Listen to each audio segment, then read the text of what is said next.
Have you ever noticed how anxiety seems to sneak in during the quietest hours? The house is calm. The day is done. But instead of peace, you find your mind racing. Worries about health, regrets from the past, questions about the future. If that feels familiar, you are not alone. And here's the hook I want you to hold on to. Buddhist wisdom teaches that anxiety is not your enemy. It is not a curse or flaw in you. It is a messenger, a teacher. This single shift in perspective can change the way you live with your mind, even after 60, 70, or 80 years of carrying it. That's what today's video is about. And before we dive deeper, if you ever wish for a gentler way to handle your inner storms, take a second to support this channel. Like this video, share with a friend who might need it, and subscribe so you won't miss future lessons. Your support helps keep these teachings alive and reaching more people. And I'd love to hear in the comments, when does anxiety show up most strongly for you? At night, in moments of silence, or during change? So, let's get straight into the heart of the matter. Buddhism points to two roots that give birth to anxiety: attachment and aversion. Attachment is when we hold on too tightly to things we love, health, routines, relationships, youth, wishing they could stay unchanged. Aversion is the flip side, when we resist what life naturally brings: aging, loss, uncertainty, impermanence. Together, they form the soil where anxiety grows. Think of it this way. Life is always shifting like a river flowing, but our mind keeps trying to freeze in place. That clash between reality and resistance is what sparks the anxious fire. And here's where the teaching comes in. The problem isn't the change itself, but our grip on how we think life should be. Let me share a story. A friend of mine, Tom, a retired veteran, used to take pride in his daily walks. They weren't just exercise, they were his identity. Then one injury forced him to stop. Overnight, he felt stripped of who he was. Anxiety poured in, not because of the pain in his hip, but because of the story in his head. I am no longer me. The Buddha would say, suffering arises when we cling to what has already changed. Tom's journey wasn't about fixing his hip. It was about loosening his grip on that old self-image. And when he did, slowly anxiety softened. Maybe you've had a similar experience. Maybe retirement left you feeling purposeless. Maybe losing someone you love made silence unbearable. Maybe your own body feels foreign as it ages. Whatever the case, notice this. The moment anxiety arrives, it is pointing directly at where you are holding too tightly. Instead of labeling anxiety as failure, can we ask, what is it trying to show me? This is a Buddhist doorway. Anxiety isn't a signal of weakness. It's a signal of attachment and resistance. And the beauty is, once we see it, we can begin to let go. We don't need to chase it away or cover it up with endless distractions. We can meet it, listen to it, and gently transform it. That is the beginning of freedom. And that's what we'll explore together in this video. The specific Buddhist thoughts that loosen the grip of anxiety, practical, repeatable phrases and practices you can bring into your daily life. These are not abstract philosophies locked away in books. They are tools tested for centuries, still alive because they work. So stay with me. And if this resonates so far, hit the like button to let me know. And subscribe so you won't miss the next parts where we'll go deeper into mindfulness and the liberating phrase that many people call the one thought that destroys anxiety. And don't forget to share this with someone you care about. Who knows? Your share could be the exact moment they realize they are not alone in their struggle. Now, let's move to the first key shift in perspective. Now that we've seen anxiety not as an enemy, but as a messenger, the next question naturally arises. Where does it come from? Why does it show up even when nothing bad is happening right now? Buddhism gives us a clear answer. Anxiety is born from two roots, attachment and aversion. Think about it carefully. Attachment is the mind's habit of clinging. We hold on to the way our body used to feel, to the roles that once gave us identity, to people and situations that we wish would never change. Aversion is the opposite. It's the pushing away, the denial, the inner fight against what life inevitably brings. Aging, loss, change, uncertainty. Together, these two create the fertile soil where anxiety grows. Let me give you a story. My friend Tom, a retired Navy veteran, used to take daily walks. Those walks weren't just exercise. They were a symbol of his independence, his pride, his very sense of self. Then one day, a hip injury stopped him. Suddenly, the activity that defined him was gone. But here's the truth. What really hurt wasn't just his hip. It was a thought. Without walking, I am no longer me. That thought was attachment. It was his mind gripping tightly to an old identity, refusing to release it. And from that grip, anxiety poured in. This is what the Buddha pointed out long ago. Pain is a fact of life, but suffering arises because of our clinging and resistance. The body will change, relationships will shift, seasons will turn, and if we insist that they must remain the same, we suffer double. It's like trying to stop a river with your bare hands. The harder you push, the more exhausted you become, while the water keeps flowing anyway. So here's a gentle practice you can try. Next time anxiety rises, pause and ask yourself two questions. What am I holding on to? And what am I pushing away? Often, the answer will reveal itself. Maybe you're holding on to youth or a loved one or a routine. Maybe you're pushing away aging or loneliness or uncertainty. When you see clearly what lies beneath the anxiety, you've already taken the first step to freedom. And I'd love to hear from you. What do you notice in your own life? Where does anxiety show up most strongly for you? In your health, your relationships, or the quiet moments alone? Share it in the comments below. Your words might be the mirror someone else needs today. If this reflection is opening something in you, please don't forget to like this video so it reaches more people. Subscribe to the channel if you want to keep learning these timeless teachings, and share this with a friend who might be struggling with change. You never know.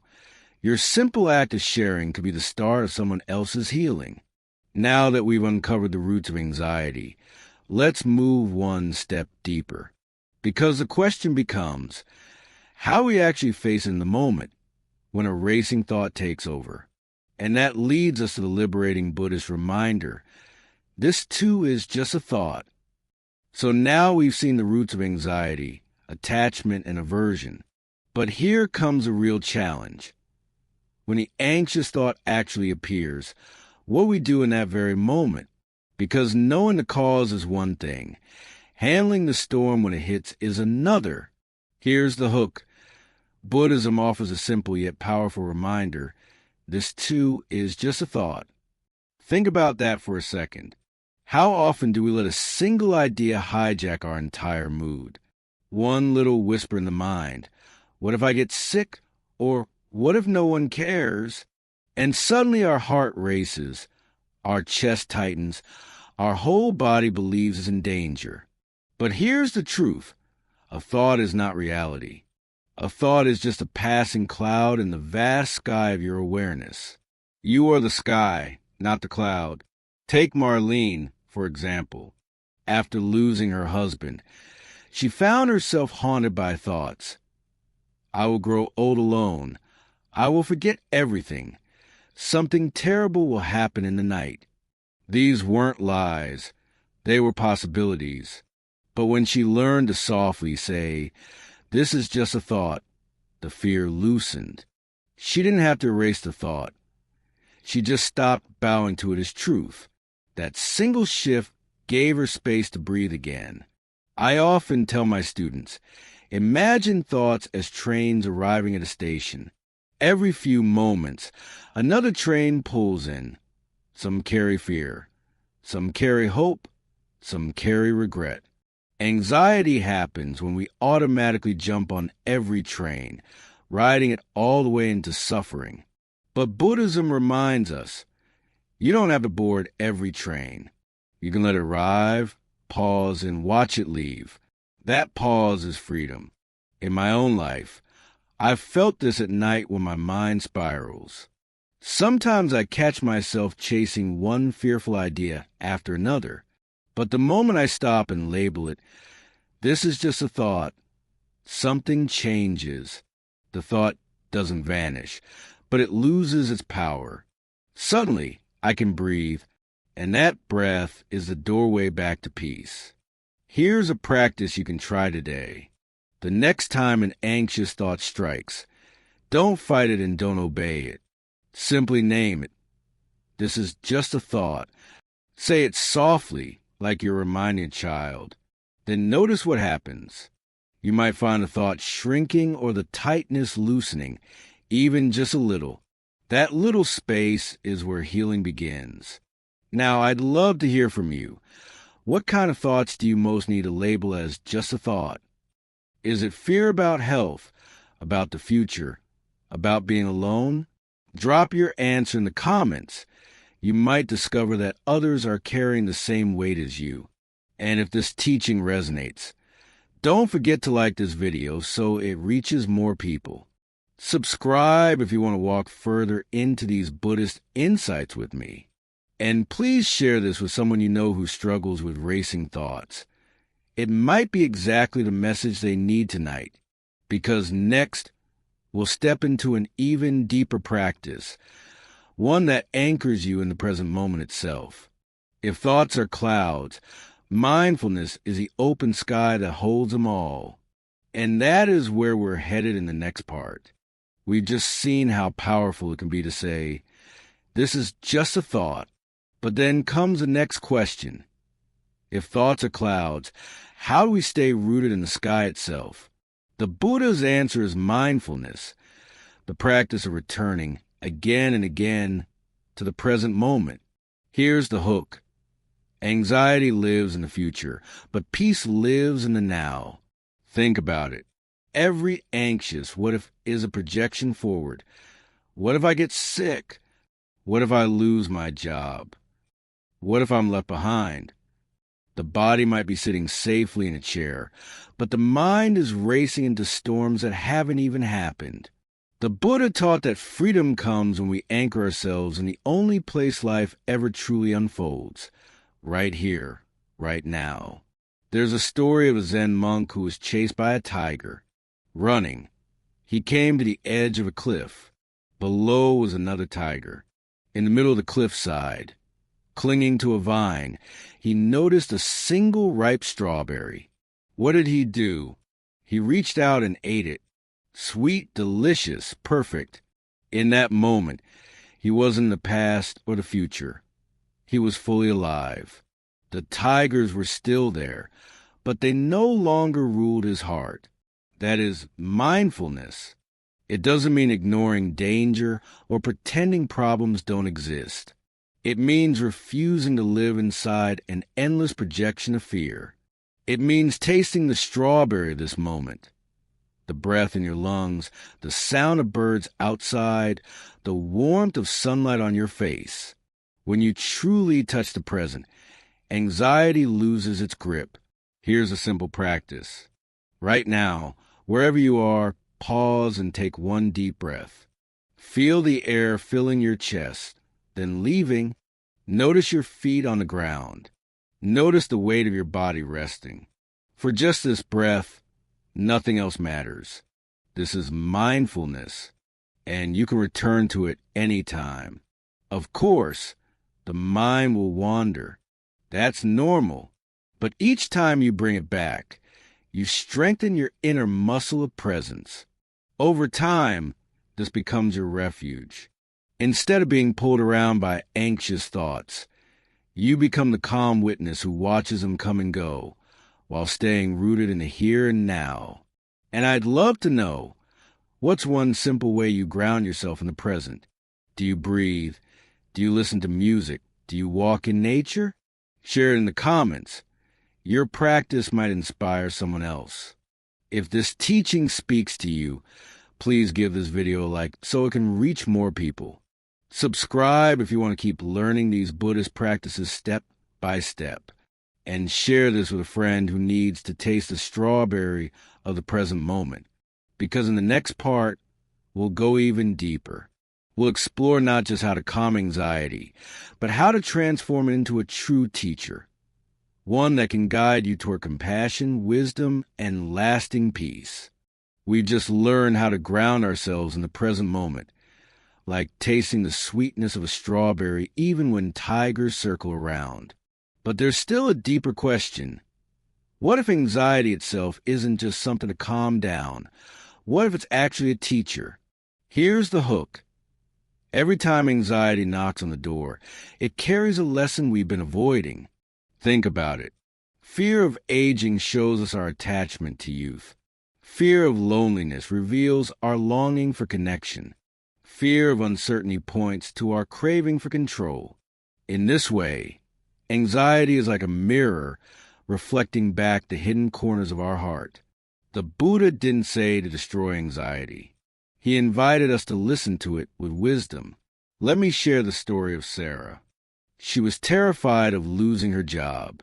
Every night, she'd lie awake, playing endless what-if scenarios. But when she finally sat with her fear, she realized something deeper. Her worth had always been tied to her productivity. Losing her job wasn't just about money. It was about losing her identity. That realization hurt, but also freed her. She began to see that her value didn't come from a paycheck, but from her kindness, her presence, her being. Anxiety had been her harsh but honest teacher, pointing her toward a more compassionate truth. This is the gift hidden in every anxious thought. Instead of asking, how do I make this go away? Try asking, what does this try to teach me? You might discover an old wound that needs healing, or an attachment that needs loosening, or a truth that's been waiting patiently for you to see. Buddhism calls this turning poison into medicine. The very thing that once harmed you becomes a source of wisdom. Anxiety becomes a bell, ringing you back to awareness. Each moment of fear becomes an invitation to practice compassion. Not only for yourself, but for all beings who also struggle in the same human way. Here's a gentle practice you can try. The next time anxiety rises, place your hand over your heart and silently say, "Thank you for showing me where I still hold on." Notice how even that small shift, from resistance to curiosity, changes the energy. Anxiety softens, and wisdom begins to bloom. And I'd love to ask you, what has anxiety taught you about yourself? Has it revealed attachments, or maybe shown you hidden strengths? Share it in the comments. Your story could be the exact reflection someone else needs right now. If this touched you, please like this video so it can reach more people. Subscribe if you'd like to keep walking together through these Buddhist lessons. And share this with a friend who might need to hear that their anxiety isn't a curse. It's a teacher in disguise. Because in the next part, we'll step into the ultimate question. If anxiety can be a teacher, how do we live with it gracefully, day by day, without letting it rule our life? That's where true freedom begins. In the last part, we learn that anxiety can become a teacher if we listen. But then comes a deeper practice. One that doesn't just reduce fear, but gently dissolves it from the inside. The Buddha called it compassion. Here's the hook. Anxiety shrinks when the heart expands. When we meet our pain, not with judgment or resistance, but with kindness, something extraordinary happens. The fear begins to soften. Let me tell you a story. A man named David suffered panic attacks for years.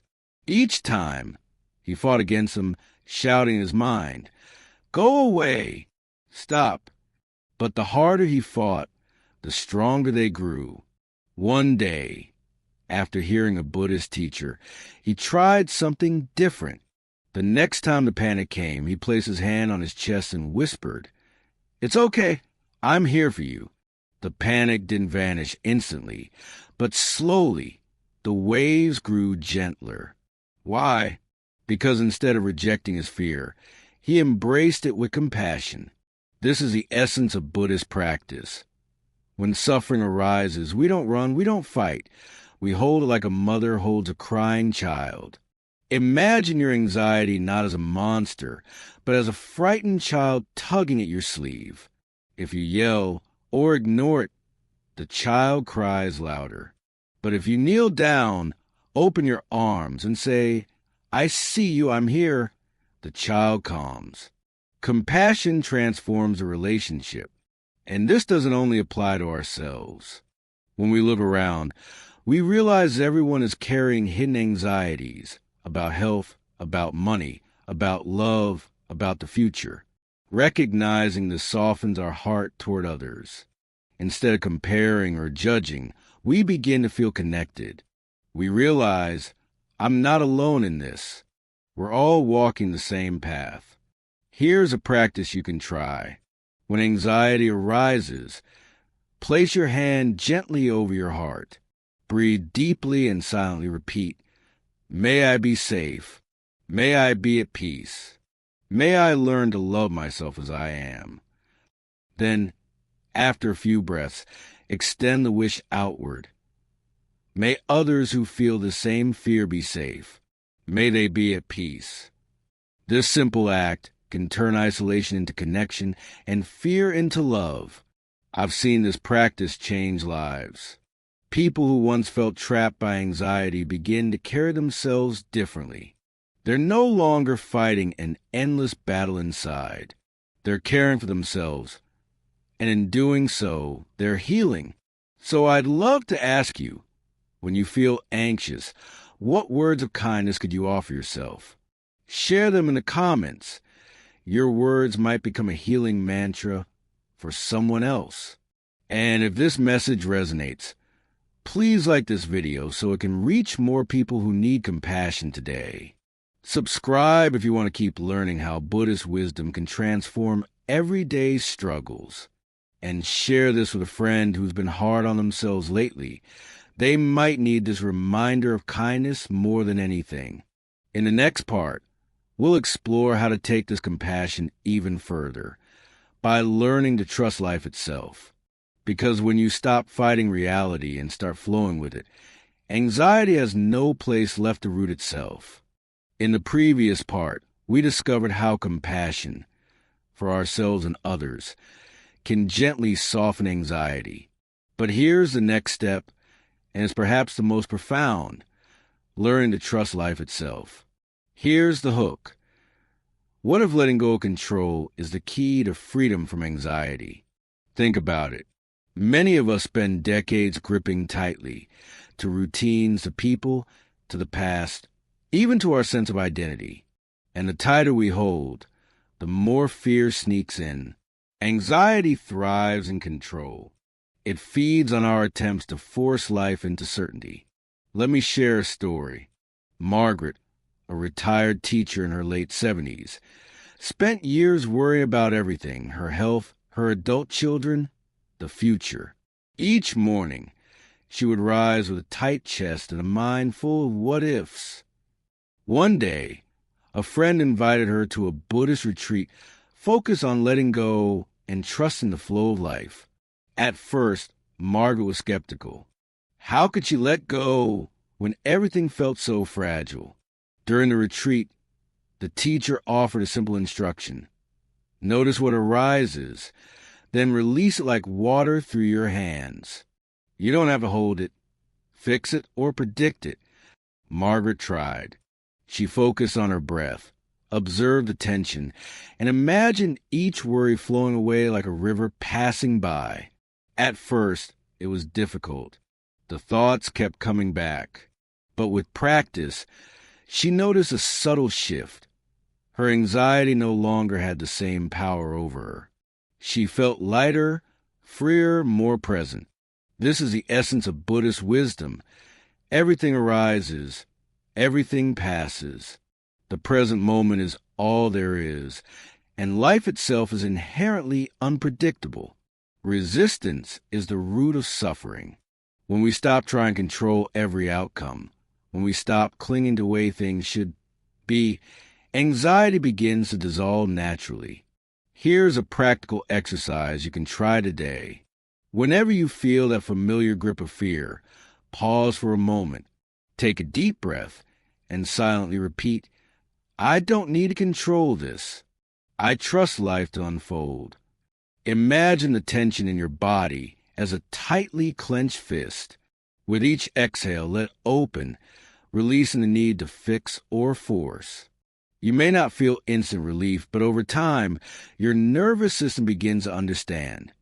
You are safe, even in uncertainty. Trusting life doesn't mean passivity. It means active engagement without clinging. You still act, you still care, you still love, but you release the illusion of total control. Anxiety loses its grip because it thrives on the impossible expectation that life can be fully managed. So here's my challenge for you. Today, notice one thing you're holding on to too tightly. Maybe a worry, maybe a regret, and consciously release it. Let it flow like water. Feel the space that opens up inside. That space is where peace lives. If this resonates, I encourage you to like this video so more people can discover how to let go of control and find freedom. Share it with someone who struggles with overthinking, and comment below with your experiences. Your story might inspire others to release their fears, too. And don't forget to subscribe if you want to continue exploring these teachings and bringing them into your daily life.